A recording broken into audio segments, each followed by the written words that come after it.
boxing is all about.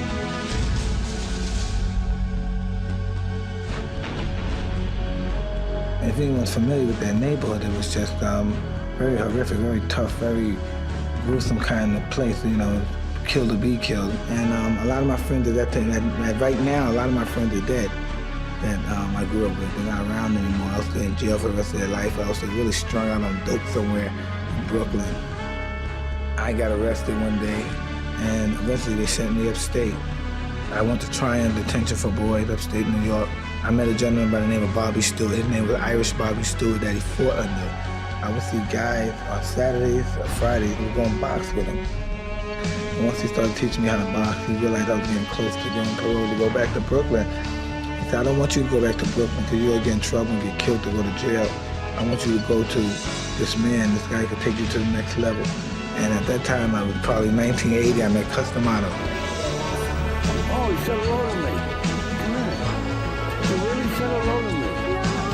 Oh, who's this guy? Oh, Ali. Wow. Oh, I don't think he's a good fighter. Do you really think so? What makes you think so?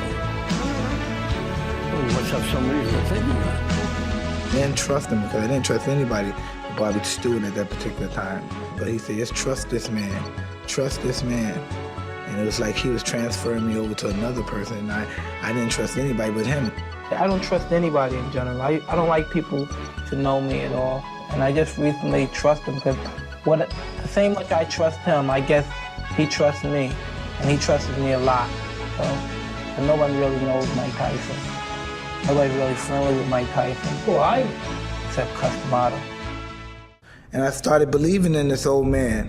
He broke me down and rebuilt me. I was just like a total different person. Mostly it just changed my life because he helped me to deal with people. I know how to deal with people now. Before, I couldn't talk to people. I always want to be alone. And now I learned how to deal with anyone. I could talk to anyone, even about their problems. And it's like a father and son relationship. You know, even though he is my manager and trainer. The first day he met me, he took me in his house. He didn't even know me. I can say honestly, I have a very deep affection for him, I do. To me, he's my boy, he's with me. But I often say to him, you know, I owe you a lot, and he doesn't know what I mean, but I'm gonna tell him now what I mean. If he weren't here, I probably wouldn't be alive today. The fact that he is here and doing what he's doing, and doing as well as he's doing, and improving as he has, gives me the motivation and interest to stay alive. Because I believe that a person dies when they no longer wants to live. But I have a reason with Mike here, and he gives me the motivation. I will stay alive, and I will watch him become a success, because I will not leave until that happens. He spoke with me every night about discipline and character. It is the mark of a great fighter when he has character plus skill, because a fighter with character and skill will often rise and beat a better fighter because of this. Character is that quality upon which you can depend under pressure and other conditions. Character makes the fighter predictable. Character helps him win. And then one day he used to just say, listen, you have the chance to change your life, your family's life. You could be something very special. Don't you want to be champion? You could be champion of the world. And I didn't pay no attention to it. He said, really? You could be champion of the world. You could devastate the world. No man could take what you do. You just gotta believe it. I looked at this guy, and then I started thinking. I said, you really? I said, this guy's really crazy. He said, you do what I tell you to do, and if it doesn't work, then you could leave. So I said, okay, bet. So I did everything he told me to do, and I won. I won every championship. From the amateur championship. Oh, I won all the championships. I'm gonna cry. So I won every championship that he told me, because he told me what to do.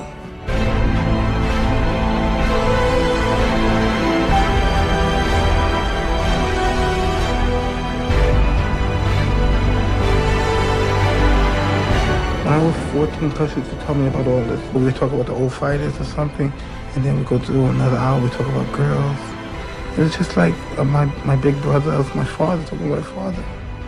And Cuss always strive. He said, you can be a champ, even at a young age. And I believe in, like, I developed that kind of confidence in him. And But he just made it, that was the destiny, no matter whatever happened. And he's discussed times that he wasn't feeling well and he doesn't think he's going to be around. But he said no matter what, the job must go on.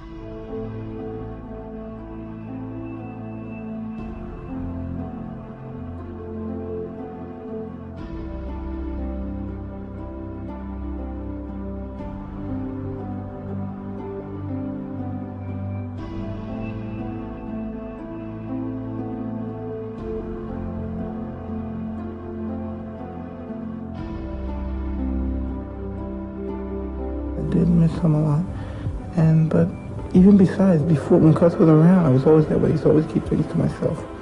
I always kept things to myself, but it's just that I let some things out. I spoke to him about some things that were on my mind. But when things get on my mind now, I don't talk to anyone about it.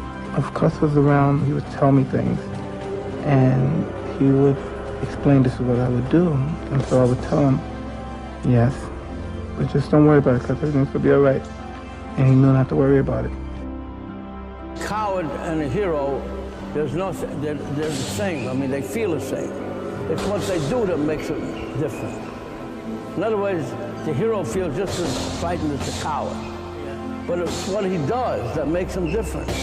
It's what he does that makes him a hero, and what the other fellow doesn't do that makes him a coward. It's just as simple. It isn't that they're any different. They aren't any different. Oh, Cus, he was the kind of person, he loved the trade as well, but he was the kind of man, he thought more about principles than anything, and about the care of his fighter. Nothing meant more to him. The money, nothing meant more. I never met a person like that, but the principles meant everything.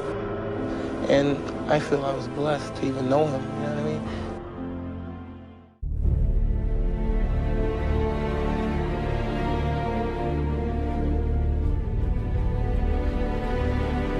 Coward and a hero, there is no difference. It's what he does that makes him a hero.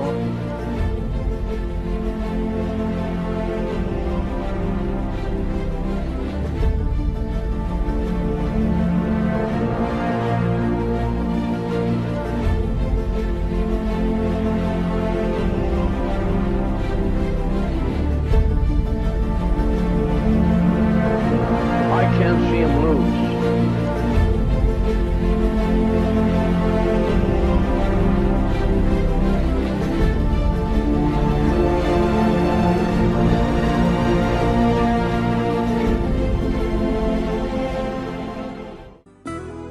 When his mother died, he asked me if I should be his mother. It'd be all right if you call me mother. I said, yes, Mike. So from that time, I became his mother. Cus became his father.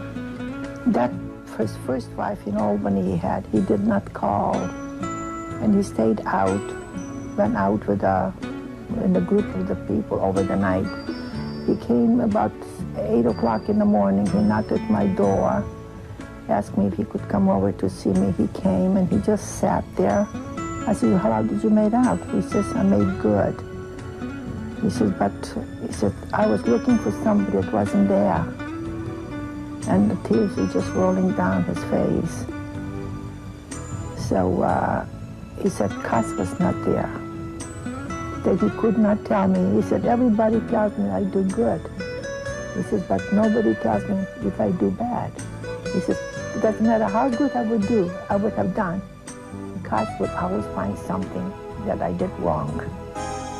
It's a career filled with promise and hope, one which has already brought redemption to a life where it couldn't have been expected. It is an ongoing journey for Mike Tyson, each step a monument to Cus D'Amato. Say you, say me, say it for always. That's the way it should be.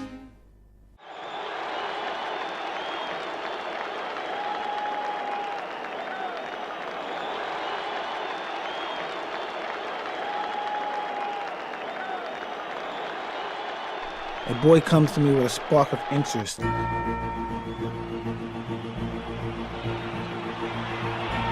I feed that spark and it becomes a flame. I feed the flame and it becomes a fire. I feed the fire and it becomes a roaring blaze. Makes him feel like a warrior. Makes him feel like a gladiator. told you. Now listen, if you get in close, and I'll tell you to brace to stop punching and step back clean.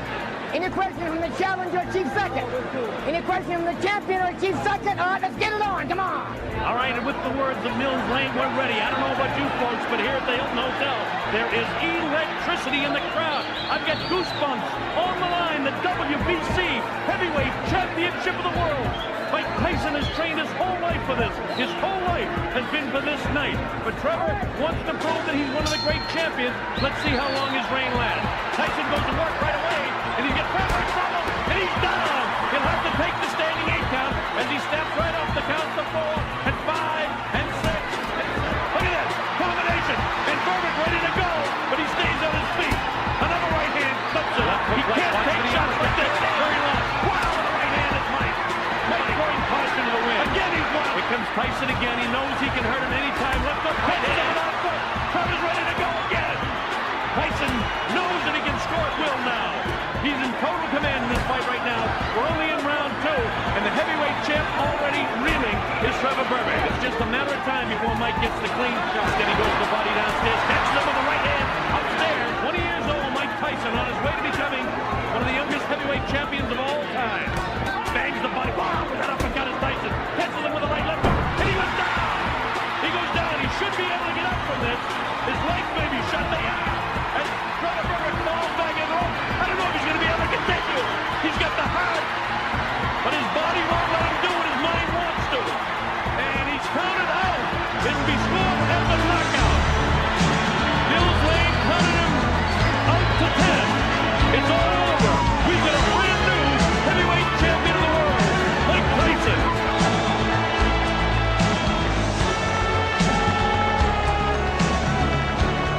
I'd like to dedicate my fight to my great guardian, Customato. And I'm sure he's up there and he's looking and he's talking to all the great fighters and saying his boy did it. And smiling, that's right. Customato, when he first saw you at the age of 13, 14, he said to you, stay with me and you can be the heavyweight champion of the world. Yeah. How do you know that? That's what I said. I said this is a genius. You can't, everything he said happened. Isn't it true? Everything he said happened. Right. Cus always depended everything on character and determination. He saw I had the character but not the experience.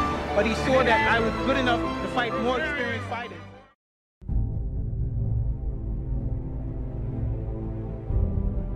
Even when he won the heavyweight championship, he still slept on the couch. He had no car, no jewelry. He didn't even have clothes. I mean, he stayed in my apartment. I would wash my clothes and put on my underwear, and they're all stretched out. I say, Mike, man, get your own underwear. He said, nah, I don't want to spend any money, you know. He was the happiest kid in the world. When you look at his face back then, in every video, every interview, his eyes were sparkling, sparkling.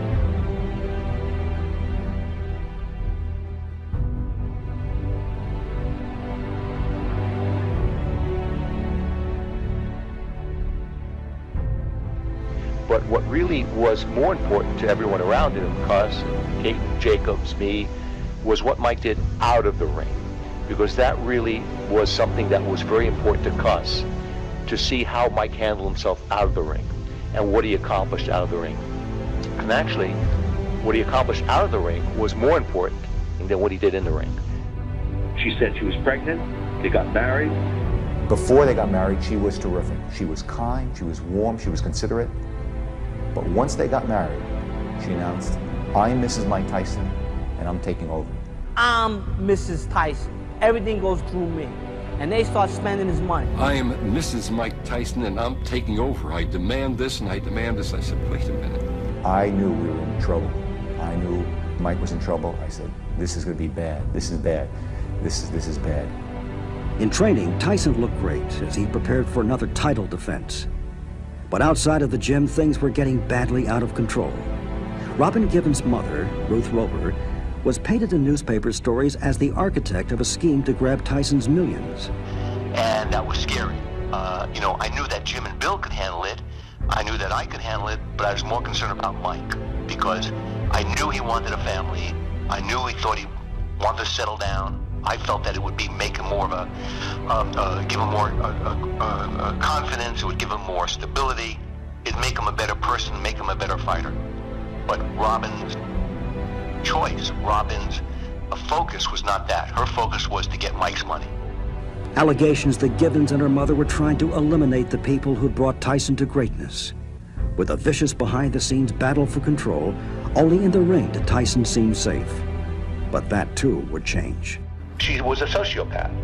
She was able to destroy someone like Mike, slit his throat, take his money, and then go have dinner, and then go to sleep. That takes a tremendously horrible character to be able to do that. He would be warm and friendly on the phone. Bill, what's going on? What's going to be, discussion. Suddenly his voice would change. Almost like I'm talking to a completely different person. I say, Mike, what happened? I thought something happened. First time it happened. Robin walked in.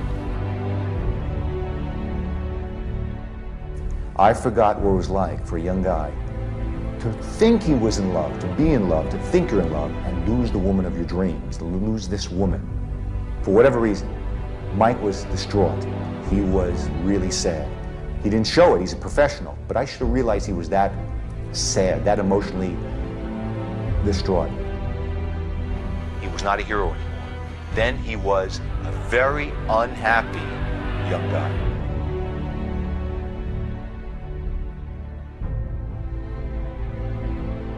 Jim Jacobs assumed the place in Tyson's heart that had been held by Customato. The friend, the mentor, the replacement for the father that he never knew. Customato was a good friend to Jim. You have poor Cush and poor Jimmy gone. All these forces struggling for the soul of Mike Tyson. Now we have Don King at the gate. This is a man who does not discourage easily. Jim Jacobs' death, Robin Givens destroying him mentally, physically, emotionally, Mike would have been fine. It was that incredibly horrible effect of Robin that started everything going bad. And the result was an entree for Don King to walk in. Don King had become Tyson's new father figure. If Tyson had spent his life in search of someone to replace the dad he'd never had. You love me, Mike? Love you. All right. No. Get off me. Get off my hand. He, without seeing, let him cast the first stone. Don, did you ever steal from him? For Don to do one thing and one thing only, steal Mike's money. I felt like Mike was kidnapped into the Don King cult and brainwashed. Don is a master of finding a person's weakness. Cuz once told me, I never forgot that. He said, hey, there's animals disguised as human beings out here. You're not sophisticated enough to decipher the two. What happened was Don brilliantly knew that he had to get rid of everyone around Mike so that he could steal the money.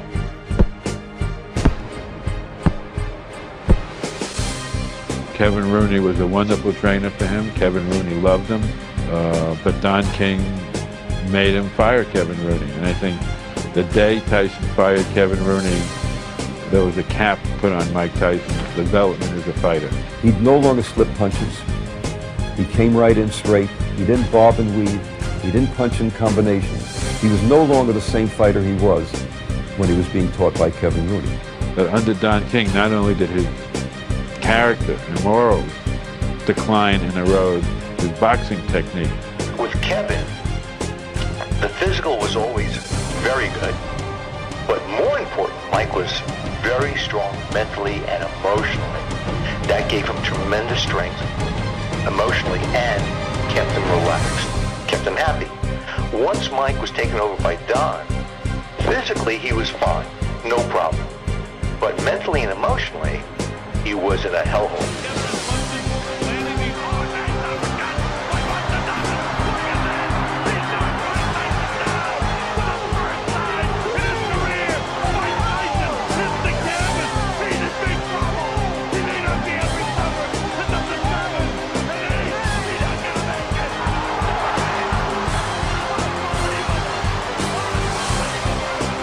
Trained less and less, hung out more and more with these pimps and drug dealers and rap musicians.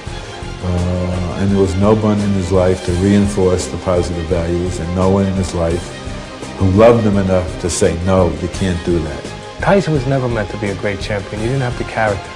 He was meant to be a shooting star. He was meant to be a sensational shooting star. That when Mike was young in Brooklyn, he was a terror of, horrible. And I'm sure that in Catskill early on, what Cuss knew was a terror early on. But Cuss knew. Cuss wasn't a kid. He had decades of experience with kids like that. And he knew that Mike, if given the right surroundings, would slowly learn to be a better person. So when Mike was drilled by Cuss to be that type of character, what Don did brilliantly was put him back in the street mentality. They didn't want to see a guy with Don King who's controversial and black and not afraid to talk, you know what I mean, and fight and hit racism in the face and say, you're a racist pig, you're, you know what I mean, fascist. Being black is bad in this country when you really look at it. From my perspective of where we came from, that's bad. In the same calculated way, with forethought and surgical skill, that Cus D'Amato took away all the things that were around Mike from Brooklyn. The hate, the racism, the con jobs, the contempt for everyone, the sly moves, they were put back on by Don King. It was a brilliant move in taking Mike over, but in the process of destroying Mike Tyson. But Don didn't care, because to Don, the only thing that mattered was how many people came to watch him fight, and where's the money? That's it. Mike Tyson now entered uncharted territory. He was spinning out of control between depression, anger, and rage.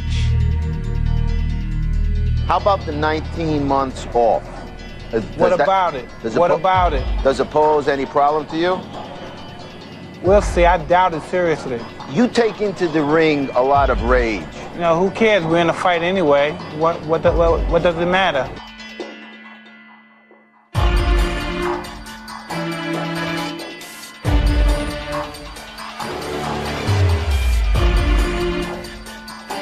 Well, for example, rage against Evander Holyfield worked against you.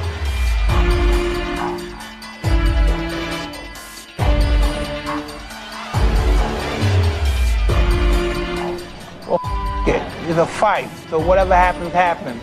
Mike, why do you have to talk like that? Well, I'm talking to you the way I want to talk to you. You have a problem, turn off your station. You know what? I think we'll end the discussion right now. Then we could. You got it. Have a nice fight, Mike. Fuck off. What's your mother in the state of Jackson, you punk-ass white boy? Come in, tell me that if I fuck you in your ass, you punk white boy, you faggot. You can't touch me, you're not man enough. I eat your ass on the lot, bitch. Fuck you, you hoe. Come and say in my face, fuck you, ass for everybody. You bitch, come on, you bitch. You scared coward. You're not man enough to fuck with me. You can't last 2 minutes in my world, bitch. Look at you scared now, you hoe.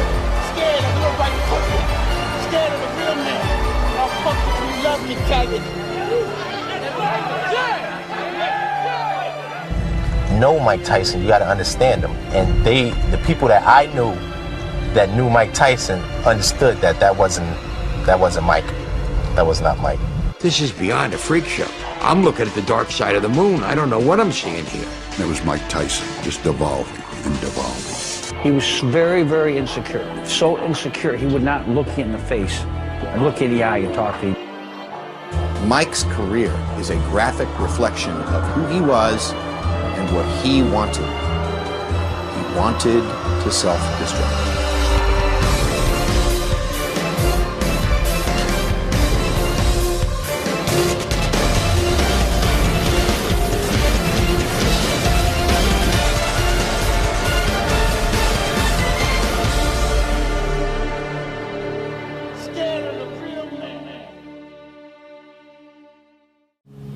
You don't have to be a rocket scientist to start an interview. And he said to me, I went on a boardwalk. And I said, great. I said, what do you think about it? He said, I think about Cuss. And some of the things he told me. And how right he was about some things. And how he's not here anymore to help me. And then I began to think about different things. And he said, it occurs to me how much more fun it used to be. I mean, it wasn't about money then so much. We were all like a family. We were together. But then suddenly everything, he said, they died, and meaning Cuss and Jimmy, he said, and everything became money, money, money. And he said, now it's like I don't have anybody to talk to. Now, this is a newlywed saying this. And he leans forward and he grabs me. and he's got his head against my chest. And he is clearly going through absolute total hysteria, and the water is flowing. So much to the point that when the interview was over, I had to go back upstairs and change my shirt. I lost that belief in myself once Cuss died, once I went through my divorce. I lost that belief in myself. I lost that in all these great quotes and poems. And I just lost that. I just lost that when I lost my mentor, I lost my friends. All that stuff died when they died. Well, I didn't necessarily feel like an animal. I just felt like a afraid human being. That everybody was against me. I was scared of everybody and everyone. He knows that he's a jerk. He knows that he's been taken for a ride by all the people around him. That's what makes him angry. And when he's yelling and screaming, you can almost see him crying because he knows that this is not where he wants to be. Yet he doesn't have the wherewithal to pull himself out.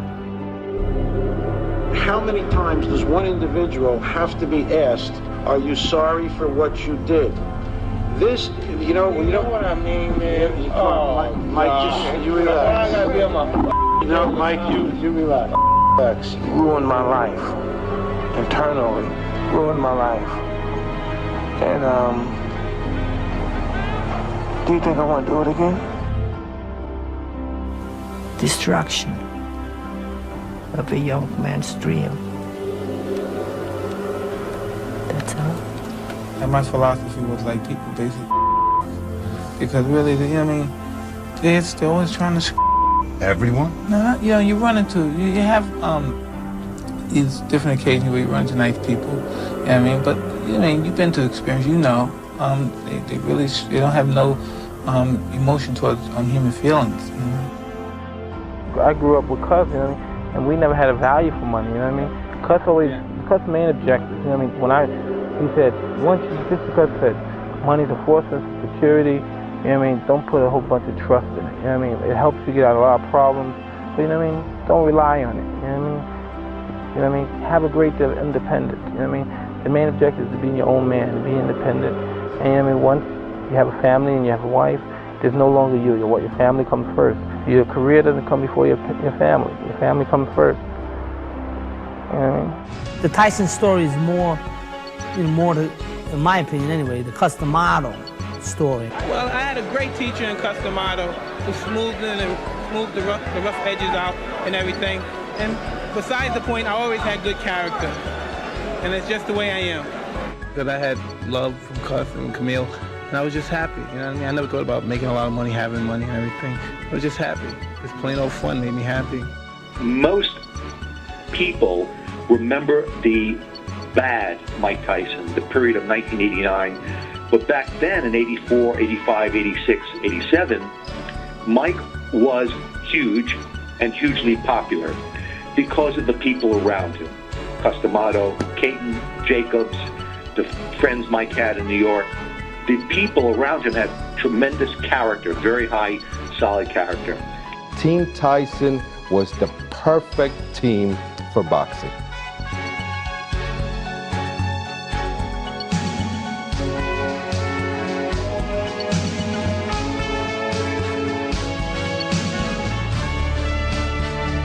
The undisputed, the undefeated heavyweight champion of the world, Iron Mike Tyson!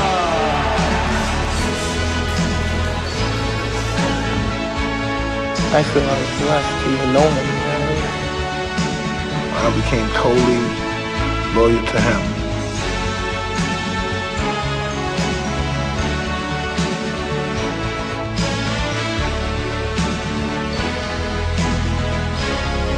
I can't see him lose. And remember, character helps him win. He was the happiest kid in the world. No car, no jewelry.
because a custom model.